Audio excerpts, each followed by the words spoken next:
UP TET 2020 परीक्षा तिथि की घोषणा कर दी गई है।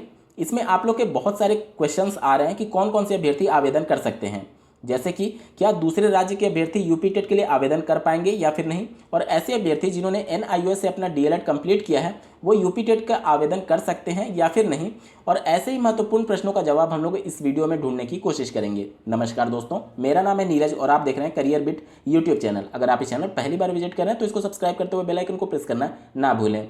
सबसे पहले बात कर लेते हैं जो अन्य राज्यों से कैंडिडेट बिलोंग करते हैं।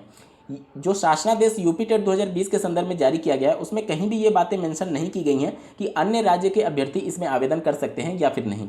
लेकिन अगर आप यूपी टेट में आवेदन करना चाहते हैं और दूसरे राज्य से बिलोंग करते हैं तो आपका उद्देश्य होगा यहाँ पर शिक्षक भर्ती में शामिल होने के लिए। लेकिन जो सुपर टेट के लिए यानी शिक्षक भर्ती के लिए जब ऑफिशियल नोटिफिकेशन जारी किया जाता है या फिर वर्तमान में जो जूनियर एडेड शिक्षक भर्ती के लिए नोटिफिकेशन जारी हुआ है उसमें क्लियरली बातें मेंशन है कि इस भर्ती में शामिल होने के लिए आपको उत्तर प्रदेश में कम से कम 5 वर्ष का निवास होना अनिवार्य है। यानी कि शिक्षक बनने के लिए उत्तर प्रदेश का निवासी होना अनिवार्य है, अन्यथा की कंडीशन में आप उत्तर प्रदेश में शिक्षक नहीं बन पाएंगे।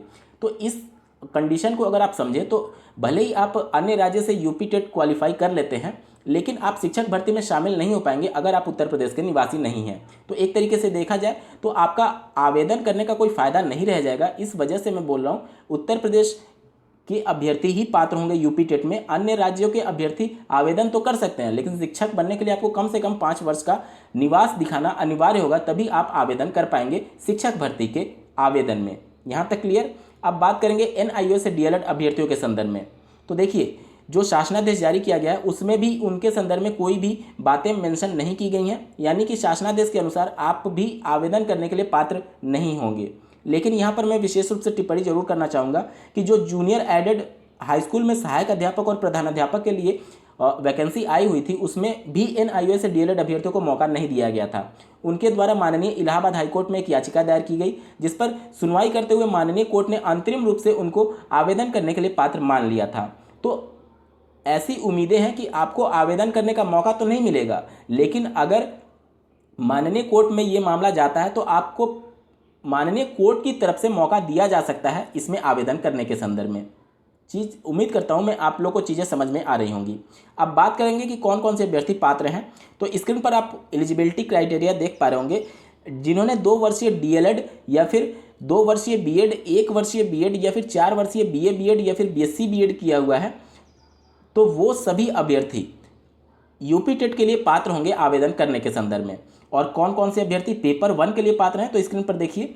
जिन्होंने अपना स्नातक यानी ग्रेजुएशन के साथ 2 वर्षीय डिप्लोमा इन एलिमेंट्री एजुकेशन या फिर बीटीसी या फिर जेबीटी या फिर किसी भी नाम से जाना जाता हो डिप्लोमा इन एलिमेंट्री एजुकेशन, वो पात्र होंगे पेपर 1 के लिए। इसके अलावा अगर आप शिक्षा मित्र हैं और विशिष्ट बीटीसी दूरस्थ शिक्षा के माध्यम से आपने किया हुआ है और आप ग्रेजुएशन है तो भी आप आवेदन कर सकते हैं। इसके अलावा ऐसे अभ्यर्थी जिन्होंने डीएड किया है स्पेशल एजुकेशन में यानी कि डिप्लोमा इन एजुकेशन विशेष शिक्षा में, यानी कि शारीरिक रूप से अक्षम विद्यार्थियों को पढ़ाने के लिए जो स्पेशल ट्रेनिंग दी जाती है वो आपने किया है और साथ ही ग्रेजुएशन आपका है तो पेपर 1 के लिए आप पात्र होंगे। साथ ही बात करेंगे ऐसे अभ्यर्थी जिन्होंने ग्रेजुएशन में 50% अंक के साथ अपना ग्रेजुएशन उत्तीर्ण किया है और 2 वर्षीय बीएड किया है, वो भी पात्र होंगे पेपर 1 के लिए, ठीक है, यानी प्राइमरी लेवल के लिए। वहीं बात करें ऐसे अभ्यर्थी जिन्होंने बीएड किया है लेकिन उनके ग्रेजुएशन में 45% कम से कम मार्क्स हैं, मतलब 50% से कम है और 45% से ज़्यादा है, तो वो अभ्यर्थी पात्र होंगे। लेकिन वो तभी पात्र होंगे जब उन्होंने अपने पीजी के बेस पे अपना बीएड कंप्लीट किया होगा। उम्मीद करता हूँ समझ में आ रहा होगा आपको। इसके अलावा ऐसे अभ्यर्थी जिन्होंने विशिष्ट बीटीसी कंप्लीट किया है और साथ ही स्नातक हैं तो वो पेपर 1 के लिए पात्र होंगे। और अगर बात करें ऐसे अभ्यर्थी की जो उर्दू में विशिष्ट बीटीसी होता है उन्होंने अपना कंप्लीट किया है और साथ ही स्नातक हैं तो भी वो पेपर 1 के लिए पात्र माने जाएंगे। इसके अलावा अगर आप अलीगढ़ मुस्लिम विद्यालय से कोई भी कोर्स किया टीचिंग का तो भी आप पात्र होंगे इसमें आवेदन करने के लिए। इसके अलावा ऐसे अभ्यर्थी जिन्होंने इंटरमीडिएट में 50% अंक के साथ पास किया है, इंटर अपना पास किया 50%, इसके अलावा 4 वर्षीय जो बीएलएड कोर्स होता है वो कंप्लीट किया तो आप पेपर 1 के लिए पात्र होंगे।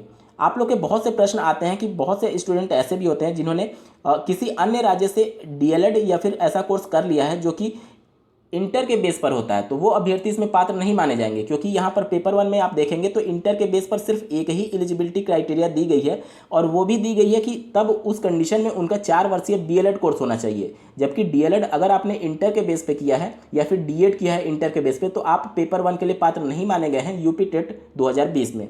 ये तो बात हो गई पेपर 1 के लिए। अब अगर बात करें पेपर 2 के संदर्भ में, तो स्क्रीन पर आप देख पा रहे होंगे, यहाँ पर देखिए पेपर 1 में भी ऐसे अभ्यर्थी जो इंटर के बेस पे अपना डीएलएड किए थे वो पात्र नहीं माने गए थे, और पेपर 2 में भी आप पात्र नहीं माने जाएंगे। पेपर 2 में सिर्फ वही अभ्यर्थी आवेदन कर सकते हैं जिन्होंने अपना 2 वर्षीय डीएलएड कोर्स ग्रेजुएशन के बाद कंप्लीट किया है, ठीक है। इसके अलावा आप देखिए बीएड कोर्स जिन्होंने अपना कर रखा है वो भी पेपर 2 के लिए पात्र माने गए हैं, और साथ ही 50% और 45% वाली जो बाध्यता उसमें थी इसमें भी रखी गई है। मतलब अगर आप 50% से कम है तो पीजी के बेस पे आपका बीएड होना चाहिए। इसके अलावा अगर आपने 1 वर्षीय बीएड कोर्स किया हुआ है स्पेशल एजुकेशन में तो भी आप आवेदन कर सकते हैं। इसके अलावा अगर आपने बीएससी बीएड या फिर बीए बीएड किया हुआ है 4 वर्ष का जो कोर्स होता है इंटरमीडिएट के बाद से, तो भी आप पेपर 2 के लिए पात्र माने गए हैं। साथ ही आप स्क्रीन पर देख पा रहे होंगे जिन्होंने अपना इंटरमीडिएट 50% अंकों के साथ किया हुआ है या फिर बीएलएड कोर्स किया हुआ है वो भी पेपर 2 के लिए पात्र हैं। और ऐसे अभ्यर्थी जो कि 50% अंक के साथ इंटरमीडिएट पास हैं और बीएससी बीएड या फिर इस टाइप का कोर्स किया हुआ है या फिर स्पेशल एजुकेशन का कोर्स किया हुआ है, तो वो सभी भी पेपर 2 के लिए पात्र माने गए हैं। यहाँ पर मैं बता दूं कि ऐसे अभ्यर्थी जो कि कैटेगरी से बिलोंग करते हैं उनको विशेष तौर पर 5% अंकों में छूट दी गई है। यहाँ पर 6.3 नंबर पॉइंट आप देख पा रहे होंगे। पहला पॉइंट इसका, अनुसूचित जाति, अनुसूचित जनजाति, अन्य पिछड़ा वर्ग, विशेष आरक्षण श्रेणी के अभ्यर्थियों को पात्रता हेतु न्यूनतम शैक्षिक अर्हता में 5% अंकों की छूट प्रदान की गई है, ठीक है। और अगर आपका प्रश्न एज से संबंधित है तो देखिए यूपी टेट में आवेदन करने के लिए एज की कोई लिमिट नहीं रखी गई है। मतलब कि आप किसी भी एज के हों आप यूपी टेट में आवेदन कर सकते हैं।